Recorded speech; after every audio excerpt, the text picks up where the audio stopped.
অনেকদিন পর চলে যাচ্ছি নদীতে গোসল করার জন্য। আমি আর আমার চাচাতো ভাই আর আমার বড় ভাই তো চলে যাচ্ছি নদীতে গোসল করতে। আর আমি মাঝে মধ্যেই নদীতে যাই গোসল করার জন্য, আমি আমার ভাই ব্রাদার মিলে। আর নদীতে গোসল করতে এই গরমের ভিতরে যে শান্তি লাগে ভাই, বলতে বুঝাইতে পারবো না। তো সেই শান্তি লাগে নদীতে গোসল করতে। আপনারা চাইলে নদীতে গোসল করতে পারেন। নদীটির নাম হলো আইরাল খাঁ নদী। তো আপনাদের সাথে বক বক করতে করতে প্রায় চলে এসেছি আমরা নদীর কাছাকাছি। তো যাওয়ার পথে ভাবলাম দোকান থেকে কিছু নেওয়া যাক, তো একটা কোল্ড ড্রিঙ্ক নিলাম। তো যাওয়া যাক।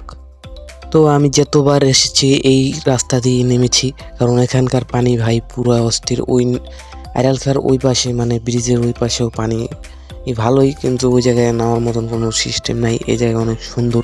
তো আপনারা যদি আসেন তাহলে এই দিক দিয়ে নামবেন। তো অনেক সুন্দর জায়গা। আর দেখেন পুরো ভিউটা দেখেন, অস্থির পুরো ঠান্ডা বাতাস।